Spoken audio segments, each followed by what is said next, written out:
Clover le rogó a Robin escapar de O'Hara, pero Robin se negó. Spandine llegó con una gravemente herida Olvia. Cuando ésta escuchó el nombre de Robin, inmediatamente la reconoció. Justo después se escuchó una gran explosión. El CP-9 encontró el Poneglyph. Con esto Spandine sentenció a todos los arqueólogos a muerte. Robin, sin comprender, preguntó por qué estaba prohibido aprender la verdadera historia, a lo que Spandine le contestó que se debía a que los arqueólogos encontraran información acerca de las armas ancestrales, tan poderosas como para volar islas enteras de un disparo. Con lo cual habrían superado en poder al gobierno mundial.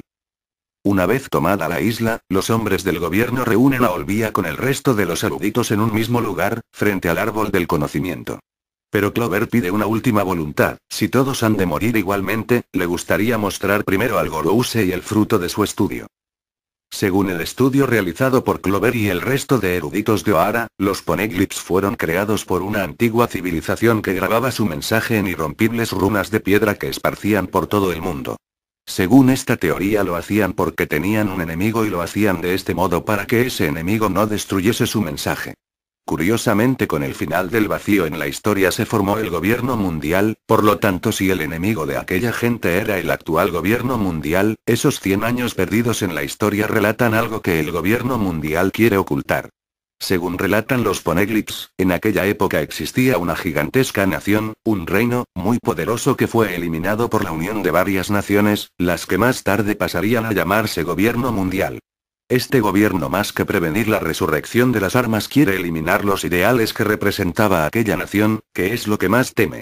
Justo después de explicar todo esto, Clover se disponía a revelar el nombre de aquella nación, momento en el que el Gorousei ordenó su eliminación junto al resto de eruditos. Antes de que pudiera concluir, finalmente, Olvia le pidió a Jaguar de Saúl que salvara a Robin, a lo que este accedió. Olvia le dejó un último mensaje a Robin de que se cuidara y viviera fuertemente.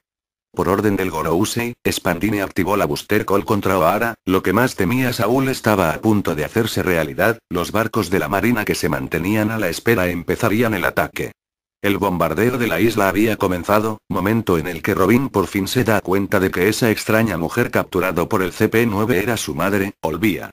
Robin le gritó emocionada, contándole su progreso. Por fin se había hecho una arqueóloga, ahora podrían estar al fin juntas, pero Olvia no podía admitir que era su madre, eso supondría la muerte de ambas.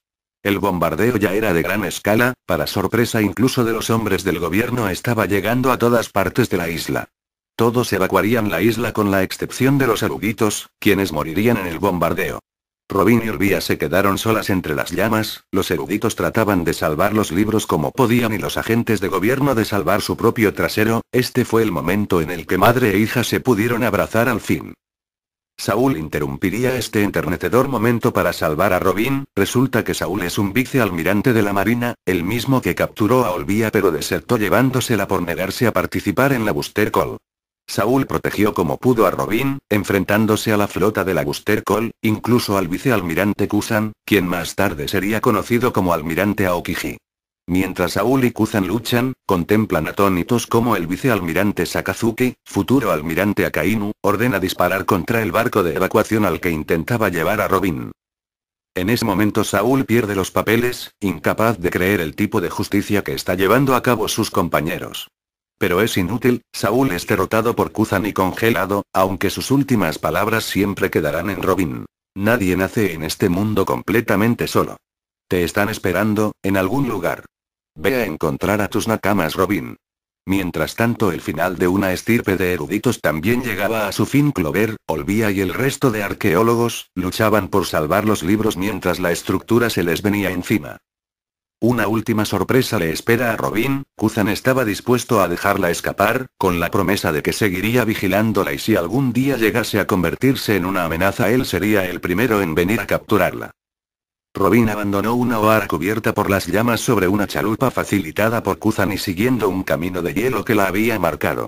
Por mucho que intentó reprimir su dolor riendo con la peculiar risa de Saúl, Tracy no fue capaz de evitar echarse a llorar. A partir de aquí, se ofrecerían 79 millones de berries por su cabeza.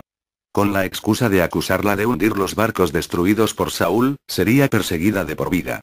Esta historia es la segunda más larga por su gran cantidad de contenido, muchos se aburrían y la dejaban hasta la parte que se acababa, pero si se llega a entender es muy triste, y bueno, dejo a esta historia en sexto puesto porque es una chica la cual no pudo tener infancia por tener que mantenerse con vida escapando del gobierno, la marina, y tener que trabajar para salir con vida de todo lo que pasaba. Bueno, siguiendo con el top, tenemos en quinto puesto la historia de Luffy. Esta historia la conocen todos ya que es la esencia de One Piece, es la historia de cómo Luffy consigue su muy famoso sombrero de paja, hijo de Monkey D. Dragon, nació un 5 de mayo.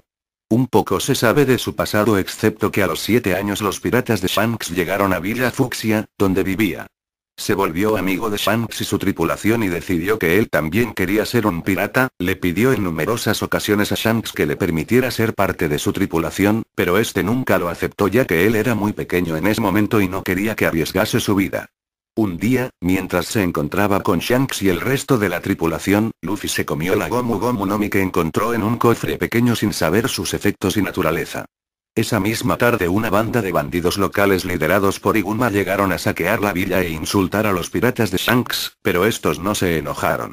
Luffy, por otra parte, se frustró mucho porque Shanks no se defendió y fue días más tarde a exigirle a Iguma que le pidiera disculpas a Shanks. El líder de los bandidos se molestó e intentó matarlo, pero fue detenido por Shanks y su tripulación. Iguma tomó a Luffy como rehén y luego lo tiró al océano para ser enseguida devorado por el señor de la costa. Luffy estaba a punto de ser devorado también, pero Shanks lo salva sacrificando su brazo izquierdo en el proceso. Cuando Shanks y sus hombres se preparaban para irse de la aldea, Luffy decidió formar su propia banda de piratas, superarle a de Shanks y convertirse en el próximo rey pirata. Prometieron que se volverían a encontrar y Shanks le dejó a Luffy como regalo de despedida su sombrero de paja con la condición de que se lo devolviera cuando Luffy lo haya superado.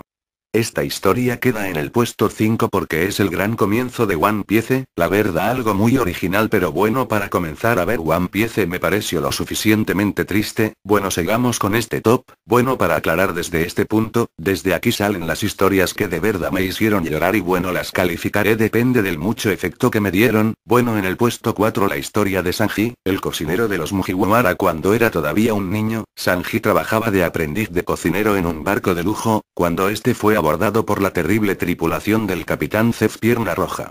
Durante el abordaje, Sanji cayó al agua, perdiendo el conocimiento. Fue rescatado por Zef debido a que el joven Sanji compartía su sueño de encontrar el All Blue. Al recobrar el conocimiento, Sanji despierta en una isla rocosa junto a Zef, quien le informa que ambos barcos fueron tragados por la tormenta. Zef le da un saco de comida a Sanji y este le increpa a Zef por tener un saco más grande, a lo cual le responde que él necesita más comida por ser mayor. Zef, quien no deseaba morir, se rompe una pierna con una piedra y se la come. En el anime, se la rompe para salvar a Sanji del mar.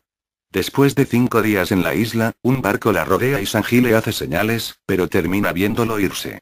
Luego de 70 días, Sanji va a ver al viejo y ve que este tenía su saco aún lleno, pero luego se da cuenta que adentro había oro y eso no podía salvarlo. También, a Zef le falta su pierna derecha, respondiendo que se la ha comido para ayudarlo para que, en un futuro próximo, él vaya al Grand Line y encuentre el All Blue. A Zef se le ocurre la idea de un restaurante. Sanji lo apoya y le pide que no se muera. Al cabo de 85 días, ambos son encontrados moribundos y recogidos por un barco. Sanji tuvo experiencias de vida con esta experiencia que se muestran varias veces en el anime, ejemplo cuando alguien quiere botar comida, Sanji lo golpea para que no lo haga. Bueno, está en puesto 4 por sus grandes valores que enseña y la verdad me logró hacer llorar un poco. Bueno, hasta aquí dejo la segunda parte, vean la tercera parte, no olviden la manita arriba, el comentario y la suscripción.